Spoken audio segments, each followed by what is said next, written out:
Hey everyone, welcome back to another video here on the channel. You join me in the 2024 or the first ever Lexus RX plug-in hybrid model within their lineup. Now this is going to be the 450 Plus, which is going to sit one step down from that of the 500h F Sport. But performance really isn't all that bad, and I've actually been quite impressed over my last week with this vehicle. But make sure you guys subscribe, stay tuned to the channel for my full driving review and driving impressions video that I will have posted separately. But today we're going to be doing a range test with this first ever RX plug-in hybrid and see if we can achieve close to or surpass the 37 miles of EPA estimated electric only range that this vehicle is rated for. Now, some quick facts about this vehicle is it has an 18.1 kilowatt hour battery pack, lithium ion in nature. It is a 3 electric motor setup, 2 in the front, 1 out back, and that is going to be paired to a 2.5 liter naturally aspirated 4-cylinder that makes up the entire plug-in hybrid powertrain through an eCVT type transmission. Now, power output's rated at 305 horsepower combined from the gas engine as well as the 3 electric motors. But when you take a look at the electric motor output only, it's actually pretty darn impressive at right around 179 horsepower and I believe just under 200 pound-feet of torque. And I think overall driving this vehicle in electric only is quite impressive with the power that it has available. And if you keep it in electric only mode, it actually will not turn on the gas engine unless you go ahead and push a button here in the center console area to transition it into a hybrid mode, or of course the high voltage battery runs low, then it will automatically kick in the gas internal combustion engine. But as you can see, merging onto about our 55 mile an hour first section of my route, acceleration is not a problem. You can keep up with the flow of traffic, no issues. Not like another plug-in hybrid that I recently had experienced. So I think from a drivability, usability standpoint, the RX450 Plus is actually quite good. Now, if you guys are unfamiliar with my range test videos here on the channel, this is going to be my third one. Overall weather conditions are fairly similar to the other two that I did, maybe just a little bit cooler temperature-wise in this one. But my route consists of a pretty good mix of interstate, city, and kind of in between moderate speeds that we're traveling right now at right around 60 miles an hour. So I did the math last night. About 14 miles of my 30-mile round trip is 70 plus miles an hour, roughly with the speed of traffic. Another about 12 to 13 miles of that is this, 45 to maybe 55, 60 mile an hour with some, stoplights, of course, that break up the flow of traffic. And then another portion of that, 4 to 6 miles is going to be on the lower speed side of things, under 45 miles an hour, probably closer to 30 miles an hour. If we make it back to the 30 miles and we still have additional range, I'll go ahead and just simply turn around and start heading back through the same exact route that we're driving through right now, and kind of go as far as possible. But in terms of how the RX450 Plus drives, without going into too much detail, because like I said, I will have a dedicated video on this, it's very comfortable, very peaceful, very quiet here on the interior, especially with the electric only mode engaged. And ride quality, like I said, very comfortable. Certainly does have a luxury Lexus experience. Fit and finishes are very good on the inside. And I really don't have any major complaints, and I think the feature set is quite impressive because this vehicle basically comes fully loaded in the luxury trim level of the normal Lexus models, and there are additional options and packages that you can select on top of the already very well equipped luxury trim level to make this have everything that the Lexus has to offer, at least for the 2024 model year. So if you're looking at one of these vehicles and are all worried about creature comforts or what features that this vehicle has, it comes extremely, extremely well equipped. Heated and ventilated first and second row seats, power first and second row seats. I mean, the list really goes on. Dual memory 3-person seats for both front passengers. Like I said, it's just very, very impressive, and I've really enjoyed driving this vehicle between the powertrain and the luxurious experience it gives you. So here we are getting ready to merge onto the 70 plus mile an hour section of this test. And as I mentioned earlier on this video, in the electric only mode, you can literally go full acceleration or full throttle without the gas engine kicking on. There's no kick down switch or anything, which I really do appreciate this way of driving. And in terms of merging power and passing power, we'll go ahead and give it a little bit more acceleration here. It's certainly fine. You do notice that it's lacking just a little bit in comparison to some other plug-in hybrid, or at least one specific plug-in hybrid that I have tested on the channel. But it's actually very, very adequate. Most people would not have any sort of issue because it's already at least as much, if not more, acceleration that they would normally use in any sort of merging situation or scenario. So I think for that reason, I can't knock it at all because it's actually quite good, quite impressive, extremely smooth power delivery, but it is something that obviously it's not the most performance-oriented plug-in hybrid on the market, but it's certainly no slouch. So we'll go ahead and turn on the adaptive cruise control. We'll set it right at 71 miles an hour. In the Lexus Safety Sense 3.0 suite that this vehicle is equipped with is very good, performs just like that of most other Toyota and Lexus products that I've recently tested. No major complaints. It does have the forward attention monitoring system that they have installed in the last several model years of vehicles equipped with this system. And I think my only complaint with the system as a whole is going to be how somewhat naggy or intrusive it is at giving you a warning up on the dashboard. Say if you're looking out the window at a glance or even messing with the radio infotainment system, it will alert you up on the dash fairly quickly after taking your eyes any sort off the roadway. So what's interesting is after merging onto the interstate here at 70 miles an hour, we just lost our first tick of high voltage battery indicator on the dashboard. And we're actually well over 6 miles into the journey thus far, and it's still reading 29 miles of EV only range. Now, what's interesting on the left side of the dashboard is it has a little blue section of high voltage battery as well as a green section. Now, I haven't actually gotten the high voltage battery low enough into that blue section I'm referring to see whether or not that's when the engine will kick on, or if that's simply, part of the entire range of battery and percentage that you can actually use. So once we get closer to that, I will go ahead and pay attention a little bit closer as to what the estimated range says on the dashboard, as well as kind of the power delivery and output that it feels behind the wheel. Welcome to Iowa. Because if that's actually when the gas engine kicks on, you do have to pay attention on that battery level indicator status, as to when you get to that threshold point. Because that might be the reserve that operates for the normal hybrid system that, of course, this vehicle can do after the battery is mostly depleted.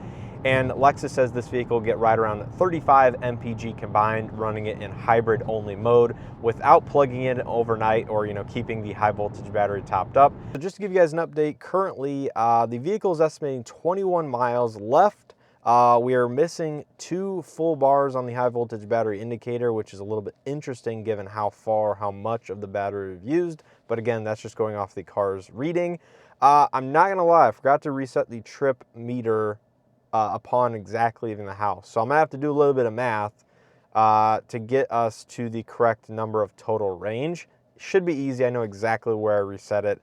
Just about a mile and a half away from the house, but I will get that accurate number at the end of this video for you guys. Anyways, we're gonna go ahead and head back here.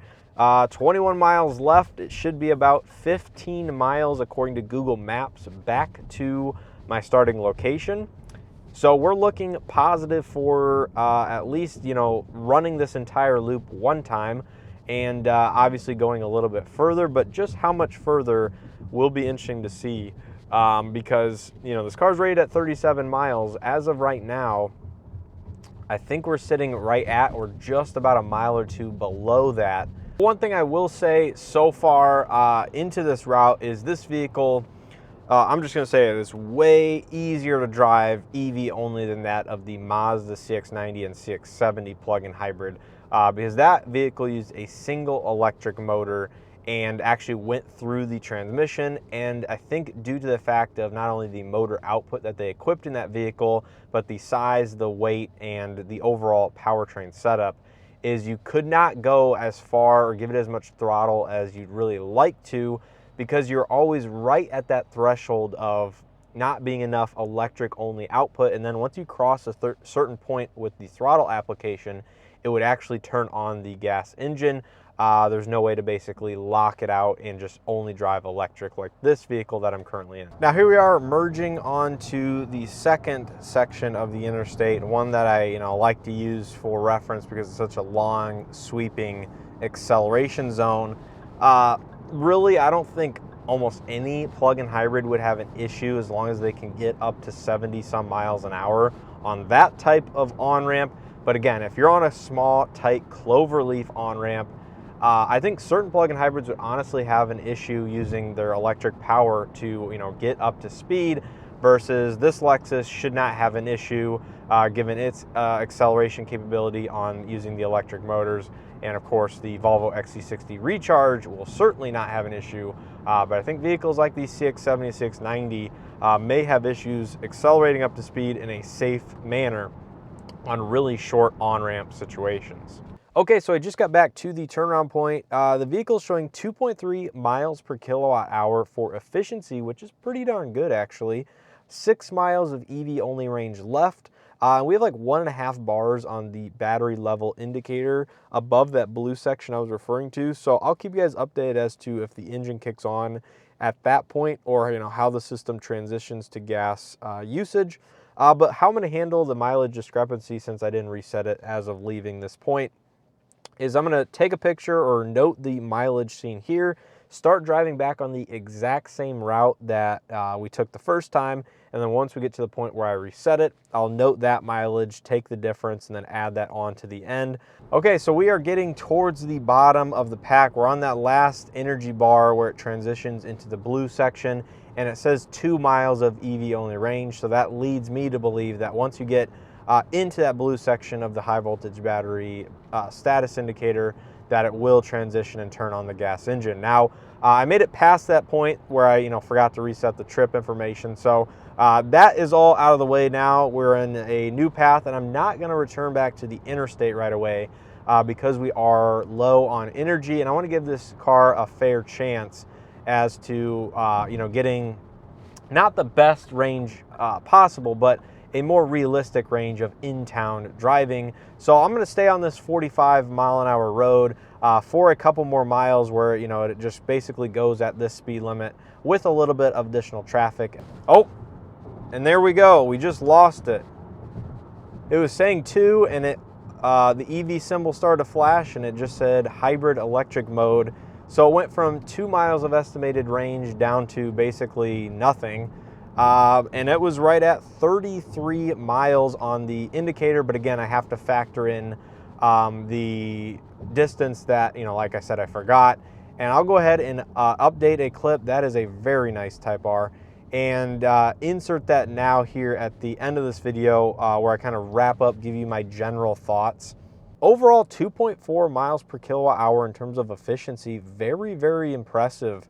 I think that was very close to what the Volvo XC60 Recharge actually did. I know that's better than the Mazda plug-in hybrids. Very smooth driving vehicle, very responsive powertrain, plenty of acceleration power from the 3 electric motors, and I think range is ultimately going to be very usable with a 6.6 kilowatt onboard level 2 electric charger that can go 0 to 100% in roughly 2.5 hours according to Lexus. So I think the only negative that I'm seeing thus far in terms of this vehicle is going to be the price point, which it comes in as equipped, fully loaded at $76,000, which is certainly going to be on the more expensive side of things for vehicles or plug-in hybrids in this segment, but ultimately it does have a few features and options that other ones do not offer at all. So it's kind of a trade-off in that regard, but yeah, I mean, pretty solid results, and I'm interested to give you guys my final thoughts in the next clip.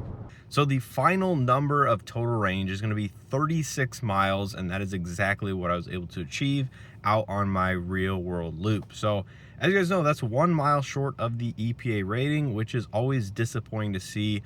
Less than the EPA rating, given I think my test overall is fairly realistic, and conditions certainly were not adverse to the performance of the vehicle. So I got right at 36 miles.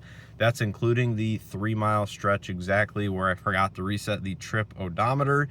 And efficiency, as we saw, was 2.4 miles per kilowatt hour. Now, when we compare that to, say, the Volvo XC60 or Mazda CX-70 plug-in hybrids, it did better than the Mazda, worse than the Volvo, again, on the exact same loop, and conditions were all not that different. Temperatures were about 10 degrees colder than the Volvo's test, but I don't think that had a huge factor in its overall performance, given efficiency was fairly less as well. And the Volvo, well exceeded the EPA figures, where the Lexus, unfortunately, came up 1 mile shy. Now, I think overall the drivability of the vehicle, very, very good. No complaints there. I think it, as a whole, drives and rides and, feels like a luxury vehicle. I think it's better than the Mazda in terms of all of that. Now, when you compare it to the Volvo, I think there's something special about that powertrain that I certainly do love, and its performance in my range tests certainly back that up in terms of efficiency and total range, even with a smaller usable battery pack. So more efficient vehicle, and it went even further than that of the Lexus. But even with that said, I think the Lexus RX450 Plus is certainly a vehicle to consider. Really did like it as a whole. I think it's just a little bit pricey considering you can't get any lower trim levels with lesser equipment on it. But if you're looking at a fully loaded Lexus RX anyway, certainly something to consider. So I think that is pretty much going to do it here for this video on the 2024 Lexus RX450 Plus. Leave your comments and thoughts down in the comment section below.